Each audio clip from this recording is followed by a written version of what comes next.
Welcome back. I'm Larry Mike Renda, and with us today is Brookhaven Councilwoman Valerie Cartright from the 1st District. Valerie, it's so great to have you back on the show. So many things going on in the town of Brookhaven, and thank you again for coming on the program. Thank you, Larry. It's always my pleasure to be here. I think it's important to make sure that I get updates out to the community in any way that I can. So thank you for having me. And so many things going on in District 1 as usual. As usual. And the first one has to be the land use plan. Yes. Can you tell the public a little bit about that? Yeah, I'm giving you an update. I think on all, most of our past shows, we've talked a little bit about our progress. Unfortunately, it's taking a lot longer than I would have liked it to, but that's just, the process that we have to go through in government. So I have two land use plans that we're working on now. One is in the Port Jefferson Station, Terryville area, and then another one is in the Stony Brook, Setauket area. So I'll first give you an update with respect to the 25A land use plan. So we are working with the county, Suffolk County, to create a retail analysis. And basically the county was taking a look and gathering data about the amount of retail that's in the area, if in fact there's any need for more retail. They're looking at the economic state of that community or in that particular area, which is 25A from the Smithtown line to the Poquat line. And they most recently provided us a draft. So it is the next step towards our land use plan, which is what the town is going to work on. The county has been extremely helpful in this process. And we are now going to present the draft plan to our Citizens Advisory Committee, which we've spoken about before, encompasses a number of community organizations and community participants. They're going to talk about the retail plan and analysis, and we move forward with the drafting of the actual LUP, which is what the land use plan is identified as. I'm hoping that that will be complete, and this is my desire, by the end of this year. So that is the 25A plan. As it relates to the Port Jeff Station Terryville plan, we've had a lot of community input up until this point, and we recently contracted out with an agency to do what we call a blight study. Blight study is pretty common in a land use plan process, and the agency goes out to take a look at the existing conditions of blight in the area and to see if, in fact, the existing conditions rise to the level of being blighted in that particular area. So it's a property by property analysis, looking to see if there are any vacant properties in the area, any deteriorated buildings. The analysis or the study also includes any complaints that have been made in the area, any graffiti on the walls, so anything that might indicate some type of blight. And based on the results of that study, we'll be able to determine if we can get additional resources for the revitalization of that area. Once that's done, we're going to present it to, we have a similar, like a steering committee for that land use plan as well. We present it to them, and then we move forward with the land use plan there as well. My desire is also to get that done by the end of the year, but that's going to take a lot of pushing because it's a lot of work, and they both are coming through our planning department. Now, you had mentioned about the time that it takes. Now, you had started before with the Citizen Advisory Committee. You have input from so many people. That's why this is you're listening to everybody. The chamber, absolutely. the civic, the Citizen Advisory Committee. So everybody's putting their thing in. That's why this is I think taking a little bit longer than most time would, because you have all this great input that you're getting from all the residents. Yes. It was a bit difficult at first to get the information out, let people know that we were doing this and that we wanted everyone's input. When I first came into office 5 years ago now, I talked about how important it was to have community-based planning. And I've tried to make sure that every step of the way with all of my projects, I make sure that there's community-based planning. So outside of the land use plan process, when people come to us for an application for a zone change or are going to be going before a variance, something that I think the community is interested in knowing about, of course, with the planning department, I immediately reach out to the civics, I reach out to the chambers of commerce, and I have my planning department and my law department where we all sit around a table with the applicant and talk about their application before it actually gets submitted. So that way we can deal with any concerns up front and not have to deal with a public hearing where the community is not happy with what's being presented. And the residents from District 1 will let you know because you let them know what may be coming in and what may be built. A prime example would be the Chick-fil-A that Yes. came into your district. Which is a bit controversial initially, Right. and they came to us. We had our roundtable discussion. Then we recommended that they go to the civic meeting. They went to the Port Jeff Station Terryville civic meeting. There were a lot of people present, had a lot of questions, and I've been hearing a lot of good feedback since that time. And another thing that we had spoke about and we're celebrating was the roads in Stony Brook in that area being paved and taken care of. Now, how's this AIM study and this road funding? Can you tell us a little bit about that? Yes. As to the paving, every time I can get a road paved in my district, I'm extremely happy. There are so many roads that need to be paved, and it's, the highway department says he does worse first, so we generally take a ride around the community, the entire council district, to determine, what complaints have come in and what roads, need to be looked at. As it relates to the AIM funding, AIM stands for Aids and Incentive to Municipalities. So every year for the past 12 years, we have been receiving approximately $1.8 million in funding from the state. And that funding, every municipality, whether it's being a town or a village or a city, can utilize the funding that they receive however they like. We recently, in the beginning of this year, learned that the governor in his proposed budget was looking to take or cut our AIM funding. And from what I recall, and I don't have the exact numbers on me, but I believe it was over maybe 850 of the 933 towns were having their AIM funding eliminated. As far as our 1.8 million, that's the second largest amount of funding that's received across New York State. Town of Hempstead receives a little bit more. So because we've received it for 12 years, we of course budgeted that $1.8 million into our budget. And then we find out earlier this year that they were looking to cut the AIM funding. So of course that would create financial hardship for the town at this point, since it was already budgeted for. So I went to Albany and I testified before a joint legislative body of senators and assembly people and talked to them about the importance of, restoring our AIM funding and letting them know the devastating effects that it could have on the town. I think that we gained a lot of support at that hearing. And unfortunately, they did not restore AIM, or the governor's second budget did not restore AIM in full. It put us in a situation where we would now have to retrieve our AIM funding, the $1.8 million, from a county sales tax line. So that additional sales tax that the county could be receiving, which they need, now would be coming to the town. There's a lot of uncertainty with that. When would it be coming? Is that county sales tax related to the internet sales tax that they're Right. proposing?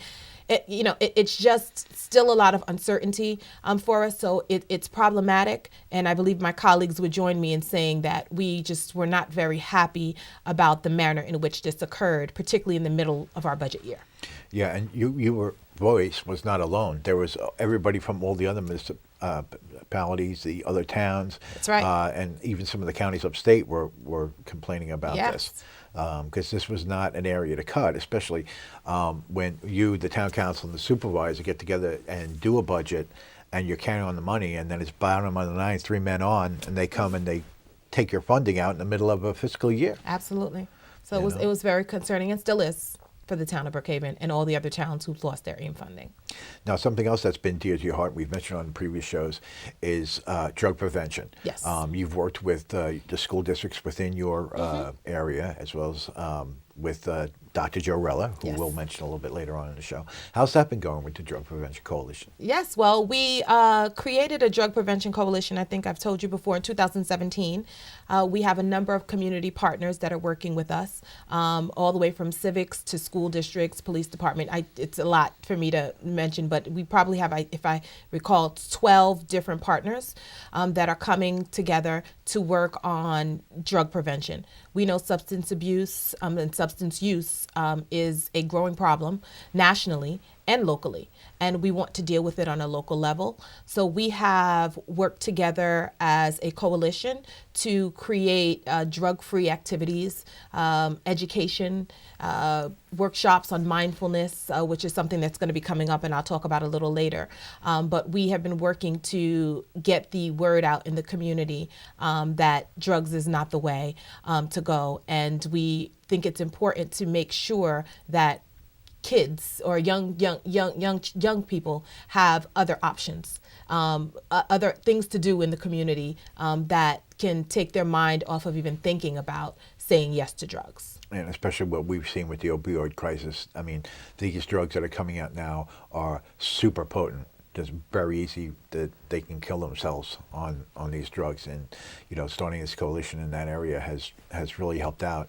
Yeah. Especially as far as notifying the public and giving them the knowledge, things to look for and stuff like that. So the pamphlets that have come out and some of the other media. But one thing that also ties into that it's been dear to you is the Quality of Life Task Force that you started. Yes, I do want to talk about that. Can I just go back very briefly on the Sure. Drug Prevention Coalition?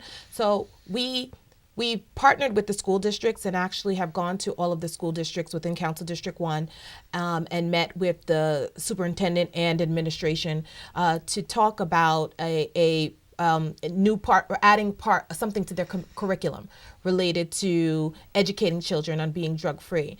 So it's called Project Alert curriculum, and all three of our school districts within Council District 1 have been receptive to working with us to see how they can incorporate it. We're working on, the feasibility of doing it and how it's going to get done, but they were very receptive because it's their kids. They want to make sure that their kids have as much information as possible. And with this Project Alert curriculum, we're looking to train the high school students on, on basically being drug free and knowing how to raise your self-esteem and teach other kids, the younger kids, how to say no to drugs. And it has different ways of doing it. It's a wonderful training program, and we're looking to continue to move forward with that within the next few months. And that does tie in with the quality of life, because Yes. we were having the any problems like with the drug houses or some of these other non-mentionables that were in the neighborhoods and stuff like that, affecting the quality of life. And the Quality of Life Task Force, again, has been, working with that also. Yes. So we created a Quality of Life Task Force.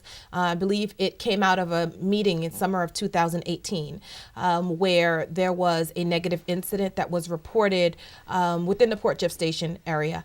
And it was brought back to the Civic Association, which is the Port Jeff Station Terryville Civic Association. And I believe there were probably 200 people, almost 200 people in attendance at this meeting.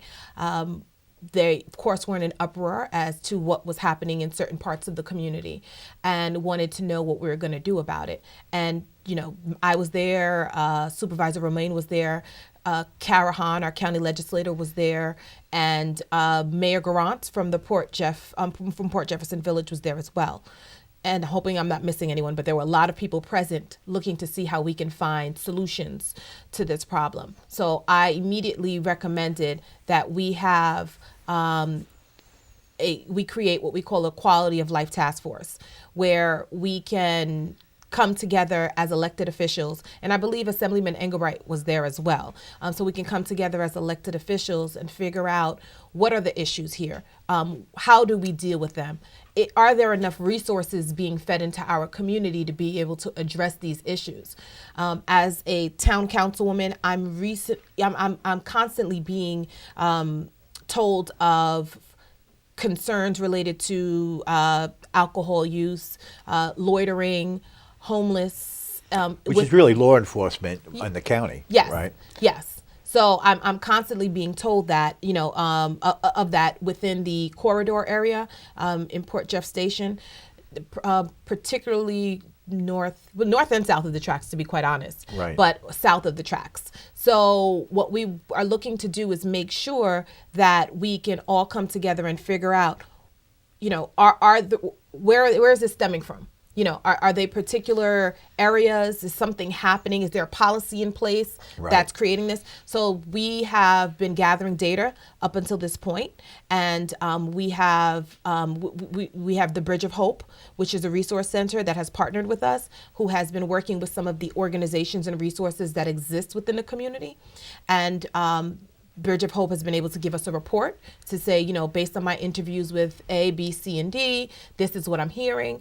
And we have had the MTA come and present, Department of Social Services. We're working together with all levels of government, different agencies, different departments, the police commissioner, to make sure that we are getting to the bottom of this, because when we deal with quality of life, we can't just say we're going to revitalize by putting up some apartments and retail. We need to figure out, how do we deal with the actual underlying quality of life issues that may prevent or detract people from wanting to come to that area.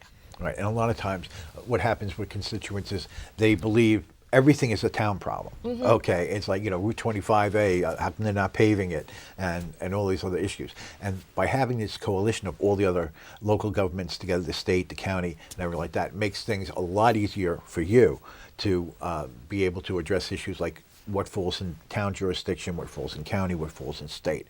And this way, having everybody there, you can get these things moving on. Yes, and it's already been an amazing experience, because being able to watch the different entities, deal with each other and learn from each other.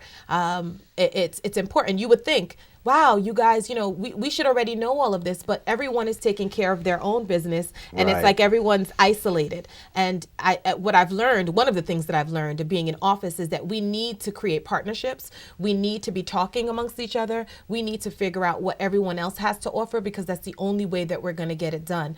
Most of the issues that come before us, even paving and all that, they're complex. Right. And unless we can shed light on the complexity of it, then we're never going to get to the bottom of it. Exactly, and that's why that coalition works around Absolutely. so well. Now, also, last time on the program, you helped get the word out about the big changes in recycling in the town of Brookhaven. Yes. Has there been any updates since then? So since then, we're still doing dual stream recycling.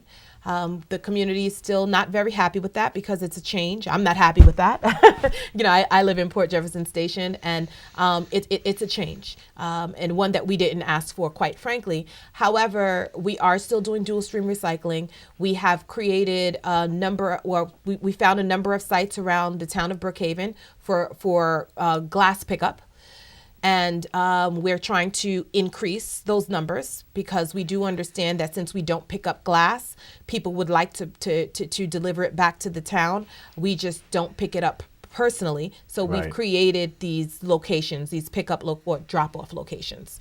And I think in our district, we may have about 4 or 5 of them. And I'm always looking to increase that. Now, also, Val, you have come up with these green zones. Now, I'm dying to hear about this, what this is all about.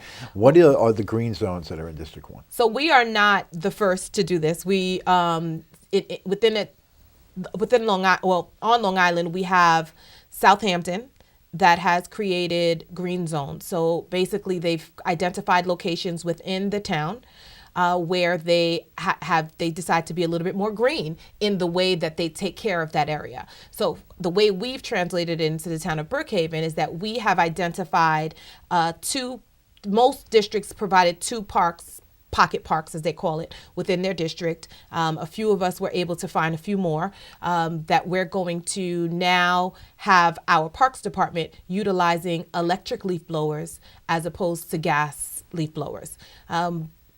Throughout my tenure here as a council person, I've received a number of complaints, more than just a number, a high number of complaints related to the noise that gas leaf blowers, make within the town, the amount of debris that it pushes forward, and a lot of other health hazards related to gas leaf blowers. Right. So we've been looking into this for quite some time, for a few years now. I've done a lot of research from, the council district's perspective.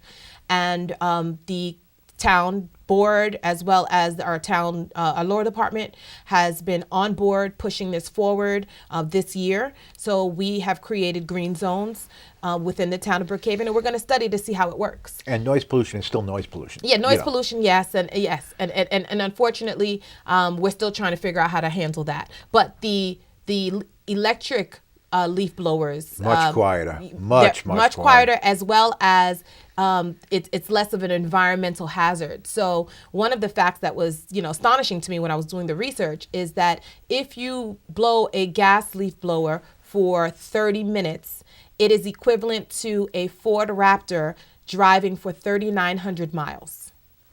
That's the amount of pollution that it creates. So just that in and of itself was astonishing. And there are so many other things that I learned through this process. So I'm looking to not only start off with these green zones, which the town is moving forward with full support, but also to look at ways that we can talk to landscaping associations to find out how they can be a little bit more environmentally friendly. I'm reaching out to the town of North Hempstead that have limited their times and their dates. It's not the times, the dates where they allow leaf blowers to actually be utilized. So I'm working on that now. We're hoping that we can come to a solution with the landscapers, because I don't want to hurt them in any way, but I do want them to be environmentally conscious. Right. And the question is, how do we do that? Right. So you would like to see it enhanced and expanded around the town. Then. Absolutely. Absolutely. But we're trying to figure out how to do that. Like I said, I don't want to hurt the landscaping associations. It's a balance. I'm constantly faced with balancing things out with respect to businesses, environment, and I think the best way to do that is to bring everybody to the table. Now, also, the New York State Legislative Branch, you've been doing some work with them. Can you tell us a little bit about that? Oh, actually, well, what we did for the first time this year was we went on and we have what we call an opening day trip. So when the legislature, which is the assembly, it was actually Assembly and Senate, opened for the first day, we brought some community members from the town of Brookhaven, from my district. Actually, it was more than my district. It was just the town of Brookhaven that came with me, and we went out to talk to various state elected officials. We had an opportunity to learn the process on the state level. They, walk through the chambers. It was an amazing experience. We, had lunch together. It's something like a field trip, like the it kids was used a to field take, trip. right? It was a wonderful field trip, and we received a lot of positive feedback from the community members that went, and they're looking forward to doing it again next year and telling all of their friends and their family of how great it is. And I think it's important. It's important because we, a lot of people in the community understand what's happening on the local level, because you have, elected officials to some degree that are out there at the civic meetings, at the chambers, trying to explain the process. But the other part of it is that there's so many different levels of government. And if you don't understand how it works, Exactly. you don't understand what they're working on, it's hard for you to understand the big picture. So I think that having an opportunity to go upstate and to Albany and see it for yourself, kind of gives you all of the clarity that you need as a community member. And like we had just said before, about a lot of residents don't know, they see the town number, one call does it all. It's not always the case, because a lot of times it can be a county issue, it's a state issue, sometimes even a federal You're issue. absolutely right. And I know from the past shows that we've done about your staff, you have an excellent staff there in the office, getting phone calls, saying, Route 25, 25A, how come this is not getting done? And it's not the highway department, it's, the state. And it's also the county, and it's, it's a big government. It is. We have a lot of government. You Exactly. have the state, saying all the time that we have too much government. We need to find ways to eliminate it. Some government, but we need to work together. Not only as elected officials, but we as elected officials need to provide our constituency with the information that they need. So in our office, it's our policy. When people contact us and say, I'd like something done that's a state issue or a federal issue, we not only direct them there, we ask them, would you like us to assist you in that? Would you like us to contact them? Do you want it? Most of the time, the constituents say, no, just give me the phone number. I can handle it. And thank you for that information. But sometimes it's a little harder to navigate the system, and we try our best to be as helpful as possible. Well, Valerie, we're almost out of time, but I know there's a bunch of upcoming events Yes. that you want to talk about that we'll try to get in before the show ends. The Celebration of Life event, that's one right there. Yes, Celebrate Life event is an event that we're doing. It's the DPC, which is the Drug Prevention Coalition, as well as the Enjoy Life community that are coming together. We are actually partnering with Relay for Life at the Comstock High School, and it's going to be on Saturday, June 1st. We're going to have a number of workshops, and it's exactly what it says, Celebrate Life. We're going to have opportunities to deal with mindfulness, yoga workshops, and because it's partnering with the DPC, the Drug Prevention Coalition, will provide a lot of educational materials as well. And also the summer concert series, right? Summer concert series, we love those. So we have our summer concert series, which we do every year. It's County Legislator Kara Hahn and myself. And we're going to be doing it throughout the months of July and August. And I'll give you the dates, but it's going to be our summer concert Wednesdays. And we are going to be doing it at JFK Middle School, as well as the train car, which is on 112 and 347. So those are the two locations that we go back and forth with. And you'll be able to list the specific dates, but it's free. So we ask everyone to please come out. We have all different types of music genre that's played. We try to get as many local bands as possible. And it's an opportunity for family time and time to spend with your community to get to know each other.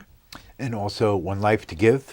Yes. Well, that is a TBR, Time Speaking Record production. And Leah Danaev, who has orchestrated this entire thing, is amazing. She has created, they produced this movie, and the second one is going to be screened on June 23rd, 2019. So contact Time Speaking Record for more information, but I will, add some information on there so they know how to get in touch with her. And just before we wrap up, honorable mention has to be Dr. Joe Rella, who's worked with both of us. Such an amazing man. Is retiring. Yes. And they're going to be having something for him, I believe. Yes. I'm sure that there's going to be a lot of things for him because a parade, he's so maybe? loved. He is so loved in the community. I personally am in the Comstock School District. My daughter is 2.5 years old, and I cannot wait until she officially starts within the Comstock School District because it's such an amazing school district. Dr. Rella has a lot to do with it. I feel like almost everything to do with it. He is unfortunately retiring, but we're celebrating him. Andrew Harris, which is one of the teachers in the district, has created something that's called Joe's Day of Service, and it's going to be on May 29th. And it's an opportunity for the kids to do service throughout the community. It's veteran support, community support. There's so much information on it, and if anyone's interested in getting involved, I'll put some information there for people to see as well. But it's an amazing initiative, and it's a great way to honor our amazing superintendent. Well, Val, we're out of time, but if people need to find out more of the things that we spoke about, they can go to your website, which is www.brookhavenny.gov. You can also get through there through brookhaven.org.